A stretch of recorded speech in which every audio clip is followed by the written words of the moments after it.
Hi friends, இன்றைக்கி நம்ம என்ன பார்க்க போகிறோன்னா ஃபிஷ் ஃப்ரை. ஸோ ஃபர்ஸ்ட் என்ன பண்ணோன்னா ஃபிஷ் நல்லா கல் உப்பு போட்டு நல்லா வாஷ் பண்ணிக்கணும் ஃப்ரெண்ட்ஸ். நல்லா ரொட்டேட் பண்ணி விட்டு வாஷ் பண்ணணும் ஃப்ரெண்ட்ஸ். அப்புறம் ஃப்ரெண்ட்ஸ், இன்னொரு ரெக்வெஸ்ட், நிறையா பேர் என்னோடய சேனலை சப்ஸ்கிரைப் பண்ணாமே பார்த்துட்ருக்கீங்க. ஸோ ப்ளீஸ் சப்ஸ்கிரைப் பண்ணுங்கள் ஃப்ரெண்ட்ஸ்.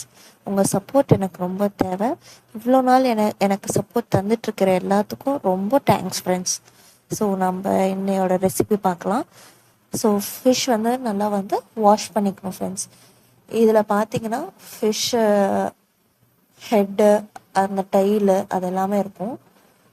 அதில் பார்த்திங்கன்னா இன்னும் ஒரு 2 விதமான ஃபிஷ் வெரைட்டியும் ஆட் பண்ணியிருப்பாங்க. அது பார்த்திங்கன்னா குழம்பு மீன். நாம் இன்றைக்கி பார்க்க போகிறது வெறும் பார்த்திங்கன்னா ஃபிஷ் ஃப்ரை மட்டும்தான் ஃப்ரெண்ட்ஸ்.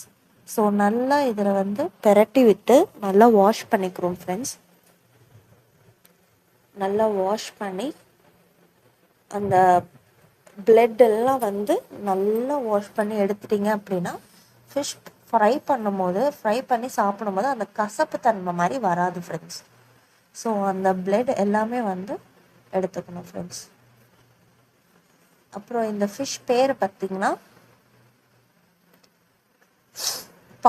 நெய் பாறை ஃப்ரெண்ட்ஸ். ஸோ இப்போ நம்ம நல்லா இது பார்த்திங்கன்னா குழம்பு மீன். தென் இப்போ சக்தி ஃபிஷ் ஃப்ரை மசாலா தான் எடுத்திருக்கோம். ஸோ இதில் பார்த்திங்கன்னா மசாலா, அப்புறமேட்டு இஞ்சி பூண்டு பேஸ்ட்டு. ஃபிஷ் பார்த்திங்கன்னா ஒரு 1.5 kg இருக்கும் ஃப்ரெண்ட்ஸ். அதுக்கு ஒரு பேக்கெட் மசாலா அதை ஆட் பண்ணிக்கலாம். இஞ்சி பூண்டு பேஸ்ட்டு, உப்பு. இஞ்சி பூண்டு பேஸ்ட் கொஞ்சமாக ஆட் பண்ணிக்கணும். ஏன்னா ஃப்ரை பண்ணும்போது ஃபிஷ் உடஞ்சிரும். ஸோ அதனால் அது கொஞ்சமாக ஆட் பண்ணி வாட்டர் ஆட் பண்ணி நல்லா மிக்ஸ் பண்ணிக்கலாம் ஃப்ரெண்ட்ஸ். வேறு எதுவுமே இல்லை, வெறும் அந்த மசாலா பேக்கெட்டு, தென் கொஞ்சமாக தேவையான அளவு உப்பு, அப்புறம் கொஞ்சமாக இஞ்சி பூண்டு பேஸ்ட்டு, இதெல்லாமே சேர்த்து நல்லா மிக்ஸ் பண்ணிவிட்டு அப்புறமேட்டு ஒவ்வொரு ஃபிஷ் பீசஸாக எடுத்து மிக்ஸ் பண்ணிக்கணும் ஃப்ரெண்ட்ஸ்.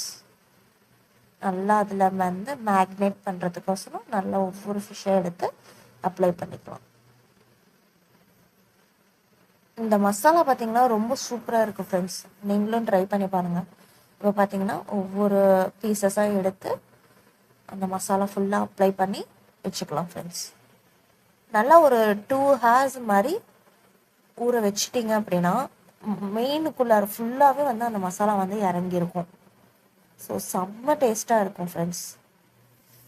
ஸோ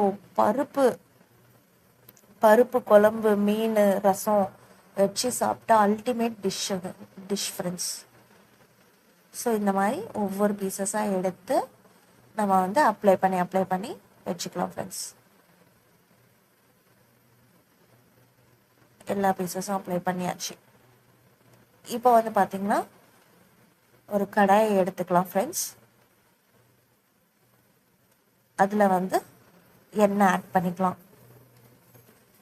இந்த ஃபிஷ் ரெடி.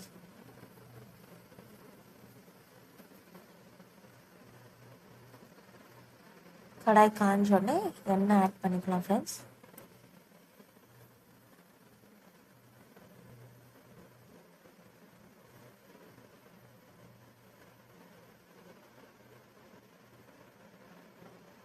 இப்போ ஒவ்வொரு பீசஸாக எடுத்து ஆட் பண்ணிக்கலாம். எண்ணெய் நல்லா காஞ்சிருச்சு ஃப்ரெண்ட்ஸ். இப்போ ஒவ்வொரு பீசஸாக எடுத்து கடாயில் போட்டுக்கலாம். போட்டு நல்லா ஃப்ரை பண்ணி எடுத்தோம் அப்படின்னா கிறிஸ்பியாக இருக்கும் ஃப்ரெண்ட்ஸ். இந்த மாதிரி இப்போ பார்த்திங்கன்னா நல்லா மேக்னேட் ஆகிருக்கு, நல்லா ஊறி போயிருக்கு. ஒரு சிலர் நல்லா மசாலா அப்ளை பண்ணி ஃப்ரிட்ஜில் கூட ரீஃப்ரிட்ஜ் பண்ணி வச்சுருவாங்க. நம்ம வீட்டில் என்ன பண்ணுவோம் அப்படின்னா வெயிலில் கொஞ்ச நேரம் அந்த மசாலா அப்ளை பண்ணி அந்த பிளேட் வச்சுருப்போம். தென் இப்போ பார்த்தீங்கன்னா ஃபிஷ் ரெடி ஆகிடுச்சு ஃப்ரெண்ட்ஸ். பிடிச்சிருந்தா லைக் பண்ணி ஷேர்